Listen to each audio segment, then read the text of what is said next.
Vamos a seguir con los números superabundantes y lo que habíamos visto de la desigualdad de Robin. Ahora vamos a recordar eh, en qué consistía.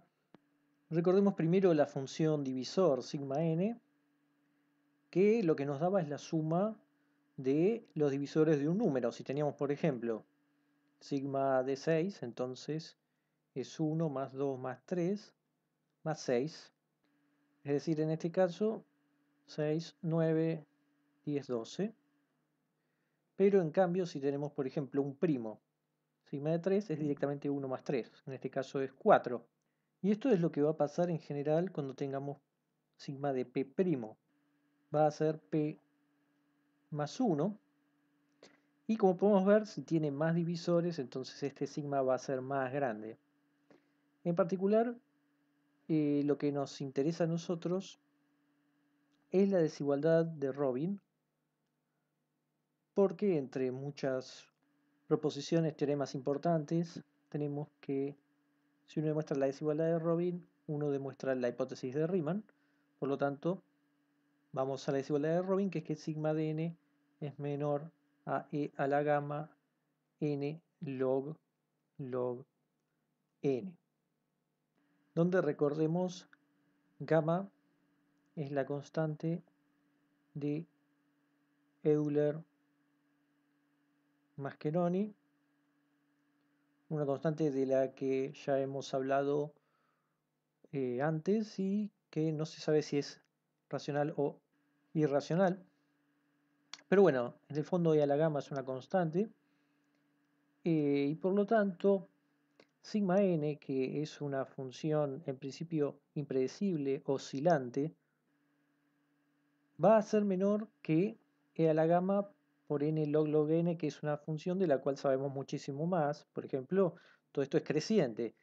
Entonces, si uno demuestra que esto vale para todo n mayor a 5040 y pusimos énfasis en los números superabundantes,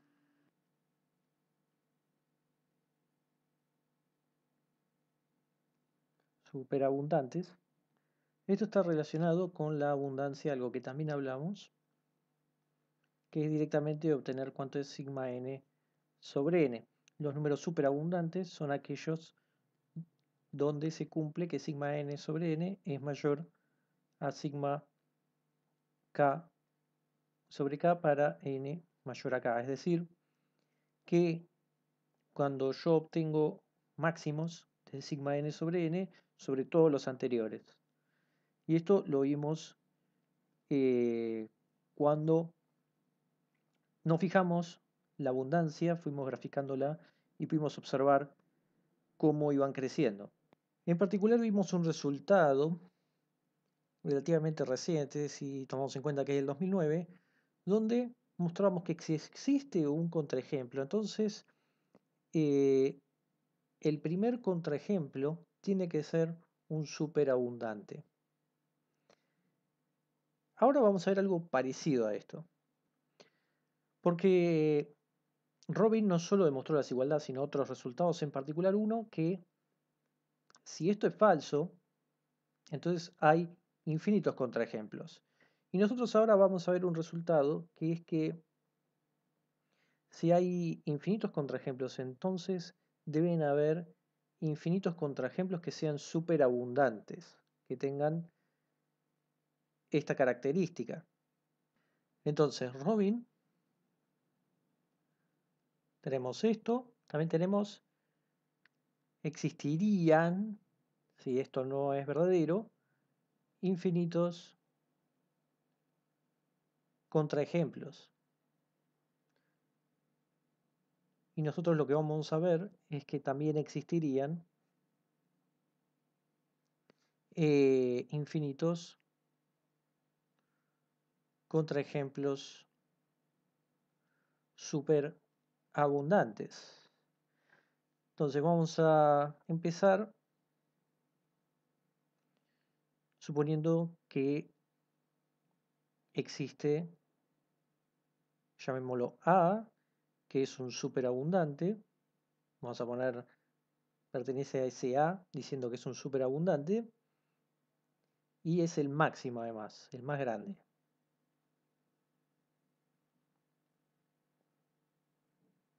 ¿El más grande qué? El más grande contraejemplo.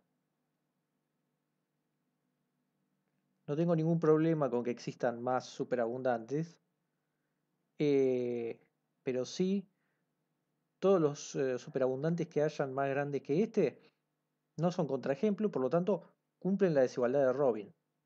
Eso sí, como yo tengo infinitos contraejemplos, lo que demostró Robin, puedo tener un n, llamémoslo, que es más grande que a, así que n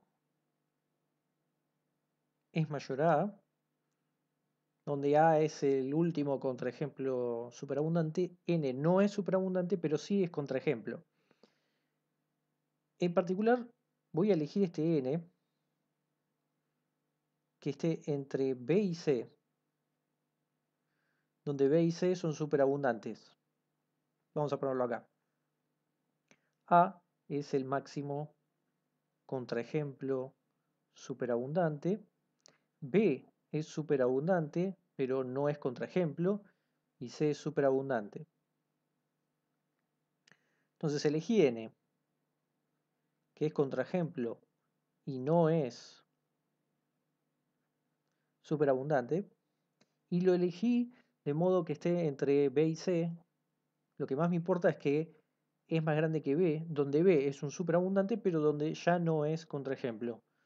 Como digo, como tengo infinitos contraejemplos, me voy a ir tan lejos como sea necesario, de modo que me encuentre un superabundante que ya es más grande que A y que no va a ser contraejemplo porque el último era este, el A. Con lo cual, tenemos dos cuestiones que tienen que ver con N y B.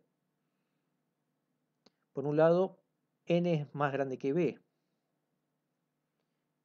Por otro lado, B es superabundante. N no es superabundante. Por lo tanto, lo que tengo es que B, vamos a ponerlo de esta forma, sigma de B sobre B tiene que ser más grande que sigma de N sobre N. ¿Por qué? Porque este es superabundante B y N no es. Por lo tanto, cumple esto. Pero eso no es todo lo que tenemos.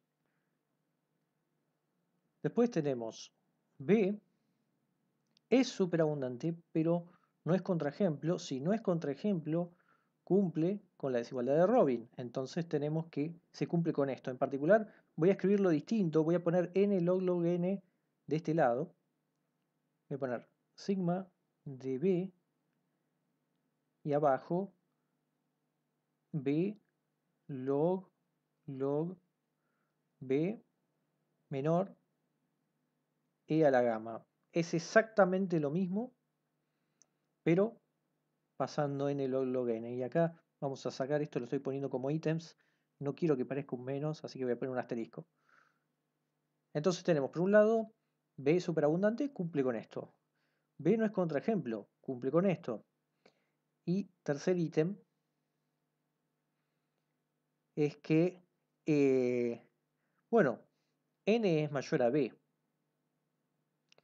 En particular, voy a tener que 1 sobre B log B es menor a 1 sobre n log n. Esto simplemente porque n log n es una función creciente, así que si yo ya tenía que b es más chico que n, entonces si yo tengo una función creciente, tengo que b log b es más chico que n log n, y el recíproco vamos a tener justamente, perdón, al revés. Justamente lo estaba diciendo al revés, ahí. O sea, voy a escribirlo acá. N mayor a B implica B log B, acá sí, es menor a n log n, y después simplemente al darlo vuelta se da vuelta la desigualdad y entonces tenemos que 1 sobre b log b es mayor a 1 sobre log n porque, es decir, este denominador es más grande que este otro denominador, así que se tiene que cumplir que este es más chico que este. Bueno, entonces ahora hay que juntar esto que tenemos. ¿Cómo lo juntamos? Bueno, primero lo voy a decir y después lo escribimos. Nosotros tenemos esto de acá. Acá, perdón, la definición es con mayor o igual. Y yo puedo juntar este y este. Los puedo juntar, ¿no? Acá en particular, permítanme sacar el b, ni lo necesito. Y sigue siendo verdad, ¿por qué? Porque log n es una función creciente también, ¿no? O sea, yo tengo b log b, n log n, saco esto y saco esto. ¿Por qué lo saco? Porque en realidad lo único que voy a usar es multiplicar esto por esto de acá, donde abajo ya me aporta un n y va a quedar n log n y b log b. Entonces lo que voy a hacer es tomar esta condición y esta condición, multiplicar y me va a mantener la desigualdad de esta que tenemos acá, y después usar la segunda condición. Así que primero vamos a juntar esas dos condiciones haciendo que nos quede sigma n log n menor a sigma b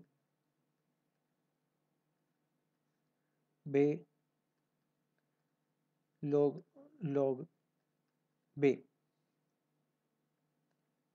Y ahora uso esta, porque a mí me quedó sigma b log b.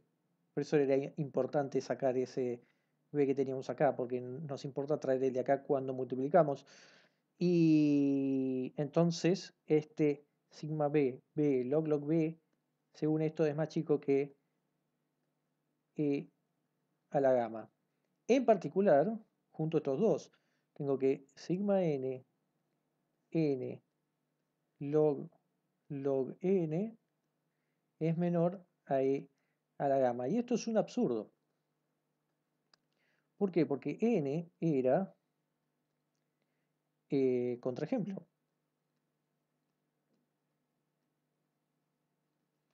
Sin embargo, acá me está diciendo, ¿no?, en particular, que sigma n es menor a e a la gama n log n. Y esto no es contraejemplo, esto está cumpliendo la desigualdad de Robin. Por lo tanto, esto es un absurdo, y el absurdo viene en suponer que tenemos un superabundante contraejemplo máximo. Si no hay un máximo,